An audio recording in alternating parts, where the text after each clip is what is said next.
Hi, I'm Jesse Alexander and welcome to the Great War. In early 1920, Germany was still struggling with the political instability and violence that had plagued it since November 1918. And it was the tension between the military and civilian government over the peace treaty that would cause the next crisis, the Kapp Putsch. So let's take a look at the events exactly 100 years ago surrounding the coup up to the end of March 1920. Now, the Treaty of Versailles came into force on January 10th, 6 months after it had been signed by the defeated Germans.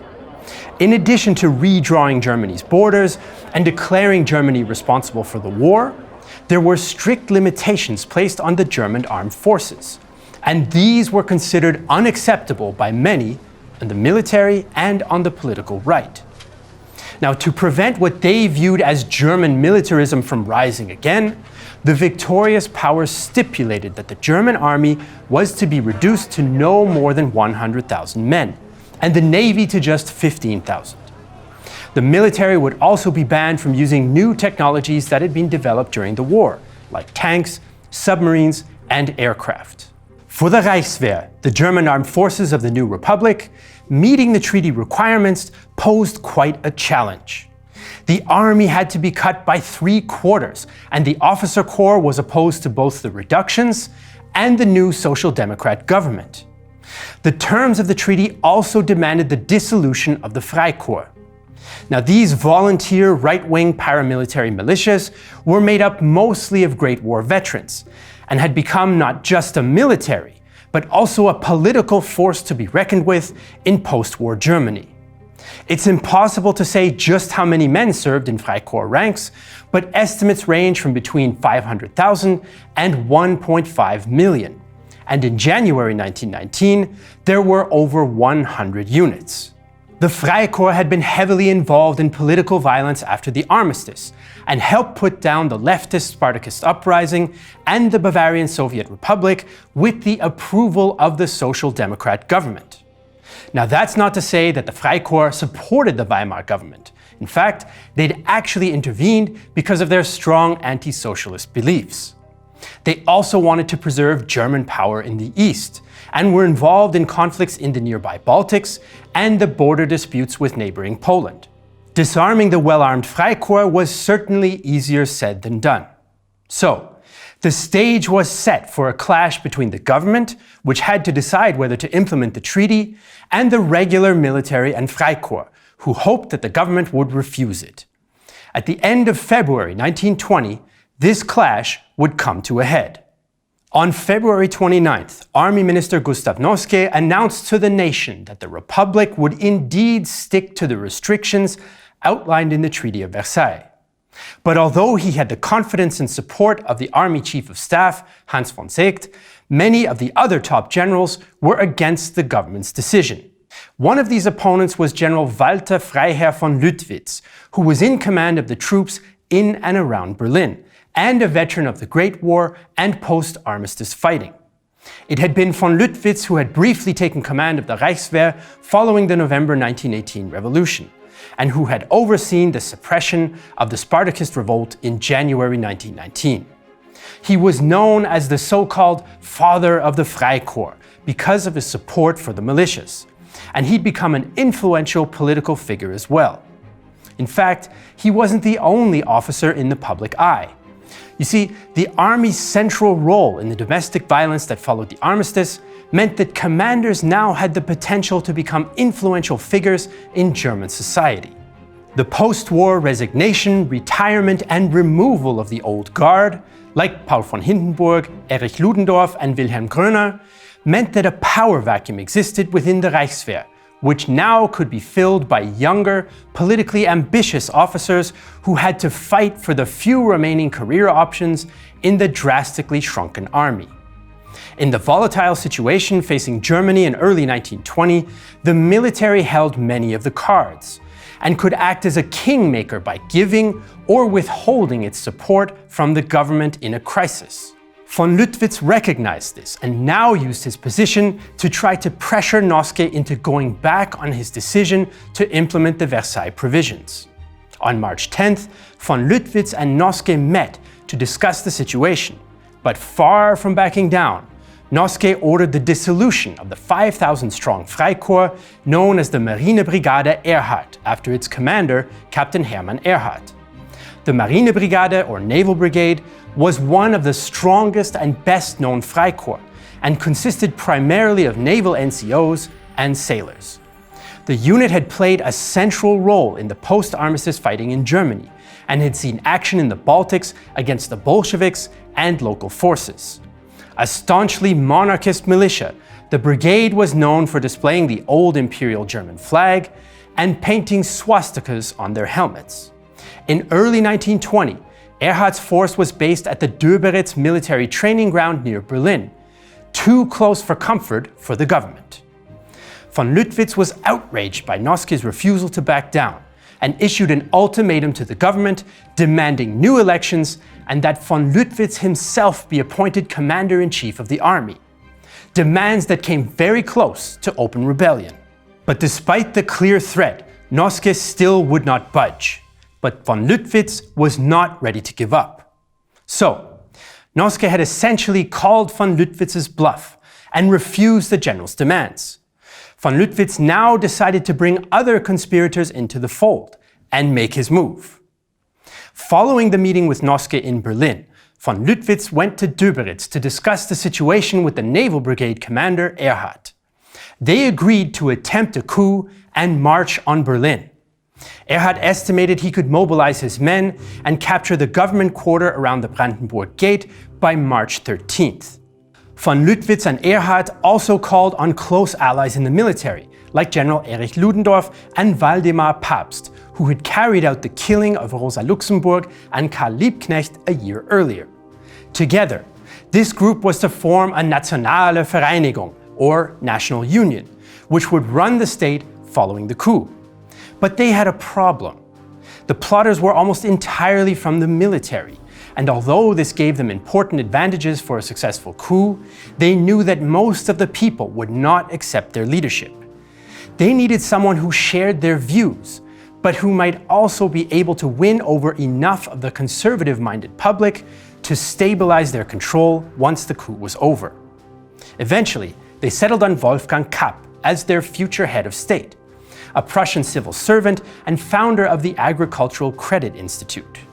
A proud monarchist with links to the Prussian Junker class of landowners, he had been a vocal critic of Chancellor Bethmann Hollweg during the war, and even founded the right-wing German Fatherland Party in 1917, a party that influenced the new Nazi Party as well. By 1919, he had won a seat in the Reichstag as a monarchist, and had spoken out against the Treaty of Versailles. And now, he was about to become the civilian face of a military coup. So the Naval Brigade was made ready to march on Berlin on March 13, 1920, as planned. Rumors began to swirl in government circles that a coup was in the works, and Noske took action.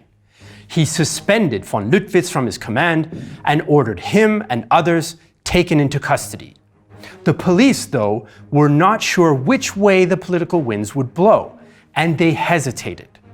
This gave sympathetic police officers time to warn the plotters, who escaped arrest. Noske then ordered 2 security police regiments and a regular army regiment to take up positions to defend Berlin against the advancing Freikorps. But the army commander, General von Seeckt, told Noske that government troops would take no action. His exact words are disputed, but most often quoted this way: Reichswehr do not fire on Reichswehr. It may also be possible that von Seeckt, whose overall policy was to support civilian authority, refused to act for fear that his troops would be defeated by the rebel forces. Ehrhardt and his Freikorps, on the other hand, had no such concerns, and the Naval Brigade was ordered to suppress any resistance with all necessary force. With no troops to defend against the coup, the government was now in crisis. Desperate discussions led nowhere, as some members wanted to negotiate, while the socialists wanted to fight. Noske even briefly considered suicide, and with Ehrhardt's men only 10 minutes' march from the government quarter, the Republican leaders fled. The putschists had gained control of Berlin without a shot being fired. So on the evening of March 13th, the putschists had reason to be optimistic. They had captured the political heart of Germany, and they seemed to have the support of the regular army. Now, they would try to win over the people to consolidate the coup. The coup leaders began by getting their message out with proclamations and leaflets introducing the National Union and calling their planned government one of, quote, order, freedom, and action. Now, this vision for Germany did not include the return of the monarchy, but it did call for an authoritarian state which would attempt to reverse the peace settlement. They claimed they would not govern according to any one theory. But despite this claim of ideological neutrality, the coup was justified to the people in firmly anti-communist terms. Militant Bolshevism threatens us with devastation and violation from the East. How will we avoid external and internal collapse? Only by re-establishing the authority of a strong state. What concept should lead us in this endeavor? Nothing reactionary. Instead, a further free development of the German state, restoration of order, and the sanctity of law. Duty and conscience are to reign again in German lands. German honor and honesty are to be restored. The putschist program also covered other issues, but was not very specific. Workers were promised a voice in economic reorganization, but were also issued a blunt warning. The government will suppress strikes and sabotage without mercy. Let each man peacefully go about his work. Everyone who is happy to work is assured our vigorous protection. A strike is the betrayal of the nation, our fatherland, and the future. Now, initially, the Social Democrats could do little more than call for resistance against the coup, as their leaders fled first to Dresden and then to Stuttgart, where the military had remained loyal. At the same time, military commanders in regions affected by the treaty border changes, like East Prussia, Pomerania, Brandenburg, and Silesia, came out in support of the new regime. But in general, officers mostly took a wait-and-see approach. Only in Munich did the army take to the streets and force the Social Democratic Bavarian government to resign. The head of the army and Freikorps in Bavaria, Colonel Franz Ritter von Epp, was eager to cooperate with the new putschists as soon as possible. So he contacted fellow officer Ernst Röhm, a member of the fledgling National Socialist German Workers' Party, to arrange a liaison. Party members Dietrich Eckart and Adolf Hitler volunteered for the job. So the would-be military regime was quickly trying to solidify its position, and Hitler left for Berlin to help coordinate efforts across the country. But he would soon discover that a lot could happen in the time it took to make the trip from Munich to Berlin. By the time Hitler arrived, the situation had begun to turn against the military. On the evening of March 13th, workers' councils and union leaders met to decide how to respond.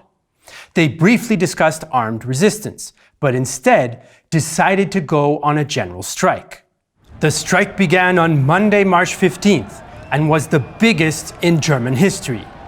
12 million workers refused to work, and millions of these poured into the streets in protest. But this was not just a working man's movement. Middle-class Germans who opposed the prospect of a military dictatorship also joined in.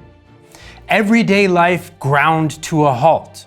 Railroads and trams stopped running, as did mail and newspaper delivery. Some government offices were also abandoned, and in Berlin there was no water, gas, or electricity. Almost immediately, the strike dealt a powerful blow to the coup at a critical moment. Not only did it reveal a lack of popular support for the military government, it also made organizing the coup extremely difficult. The civil service refused to cooperate, while the lack of phone service or mail meant contact with the rest of Germany was cut off, forcing the putsch leaders to use couriers. Not only was this far too slow, but couriers could be intercepted by striking workers. It seemed that the tables had been turned, and the putschists themselves were now surrounded and isolated in a hostile Berlin. And the regular army wasn't biting either. The new government called on the Reichswehr to join them, but these appeals were largely ignored. It appeared that although the Reichswehr would not fire on fellow soldiers, it wasn't ready to fire on strikers either. Unable to govern and stripped of support, the putschists had no alternative but to negotiate with the very politicians they had driven from government just days before. The two sides reached a face-saving agreement. The putschists would be seen to resign voluntarily, and in exchange would receive amnesty for their crimes. By March 18th, the last of the Kapp government had resigned, and the Republican politicians were back in control. Ehrhardt's naval brigade was forced to leave Berlin, but as they left, they finally put their weapons into action, firing on the crowd of civilians that had gathered to heckle them. So, just 5 days after the Kapp government announced it had taken over, it had collapsed. But that wasn't the end of the chain reaction that the putsch set off. In fact, elsewhere in Germany, the coup nearly caused the communist revolution it claimed that it would prevent. Although the epicenter of the putsch and its reaction was based in Berlin, the most dramatic impact was felt in the state of Westphalia, on the eastern bank of the Rhine River. This mining region was heavily industrialized and was home to one of the largest and most politically active working-class movements in Germany. Throughout 1919, it had witnessed a series of strikes and riots, as political agitators on the radical left attempted to push the German November Revolution into a more radical communist one. In that year alone, there were 5,000 strikes and over 48 million working days lost to industrial action, resulting in a state of emergency being declared. One of the reasons Westphalia became such a hotbed of left-wing political agitation was its special status under the Treaty of Versailles. According to the treaty, German military forces were not permitted to within 50 kilometers of the Rhine River, which created a relatively safe zone for radical parties like the Independent Social Democrats and Communists to agitate and issue strong anti-government statements without the fear of armed retribution. However, despite the protection of the demilitarized zone, these groups still feared the state. They had seen the government's use of force in 1919 to crush the Spartakists and the Bavarian Soviet Republic, so some leftist organizations had stockpiled arms and ammunition to protect a future revolution from the army.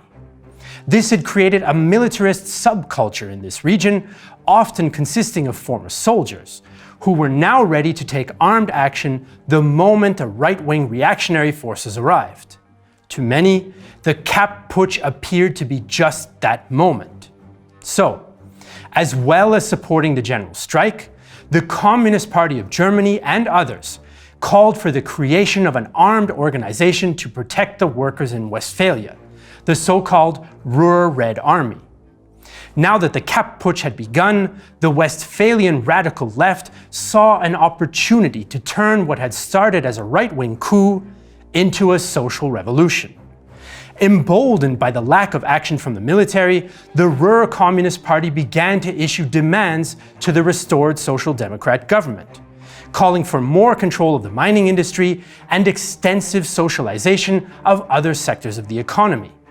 The party also called on workers to continue the strike to a revolutionary conclusion. Workers and comrades, the struggle has shown that amongst the workers, there are many fully capable soldiers and military leaders. In a word, the Red Army must now come into being. And what's more, after a hard-won victory, do not sleep. Remain at your posts.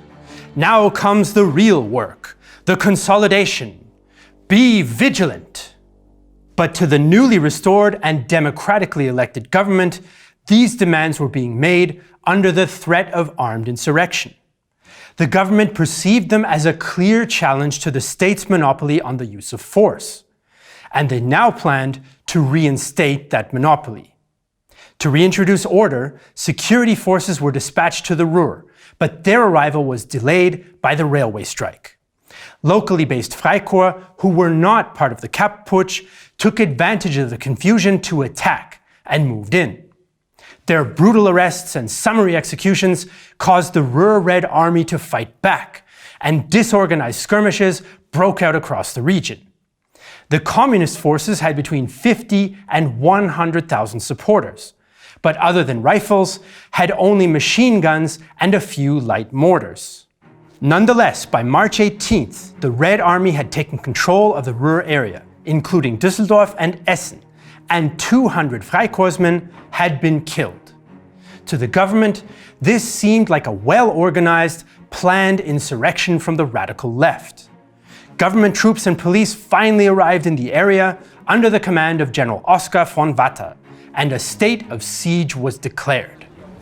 The returning government were eager to bring the situation to a rapid conclusion, partly because the general strike was still on, even though Kapp had already fled.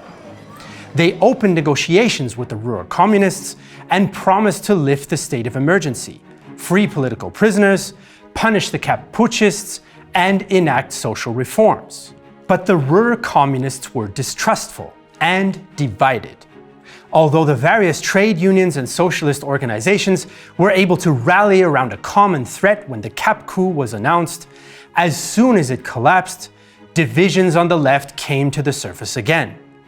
The moderate leftists had achieved their goal of stopping the putsch and had no desire to start a civil war with a republic that they broadly supported, and began to demobilize. But the radicals wanted to continue armed resistance. There was little time for debate though, since the government security forces, backed by the Freikorps, advanced on April 2nd. So, by the end of March 1920, the Kapp Putsch had failed, mostly thanks to the opposition of the majority of the population, and also because of its leaders' mistakes. But Germany was still far from stable, as the coup had sparked a leftist uprising in the Ruhr, which laid bare the unstable ground and shifting alliances in German politics. For even though the Social Democratic government and Freikorps were bitterly opposed to each other, they had now united to march on the leftists in the Ruhr, just as they had previously in Berlin and Bavaria in 1919. And the results would be just as bloody. So now that we've caught up with the latest unrest in Weimar Germany, it's time for our roundup segment, where we take a look at what else is going on in February 1920. So let's start in Eastern Europe, where on February 2nd, Bolshevik Russia and Estonia signed the Treaty of Tartu. Russia recognized Estonian sovereignty and gave up any territorial claims, bringing an end to the Estonian War of Independence. On the 7th, Admiral Alexander Kolchak, formerly the leader of the counter-revolutionary Whites, is executed by a Bolshevik firing squad. The next day, the Red Army completed the capture of the city of Odessa. In Great Britain, the Conference of London began on the 12th. Delegates from Britain, France, and Italy met to discuss what was to be done about the provinces of the Ottoman Empire in the Middle East, with a view to an eventual peace treaty and new political map of the region. A day later, on February 13th, the League of Nations, whose headquarters was established in Geneva, recognized Switzerland's perpetual neutrality. On the 24th, German politician Adolf Hitler gave the inaugural speech of the newly renamed National Socialist German Workers' Party at the Hofbräuhaus in Munich. And finally, in Asia Minor, on February 13th, Turkish forces pushed the French and Armenians out of the city of Maraş, with atrocities against civilians occurring on both sides.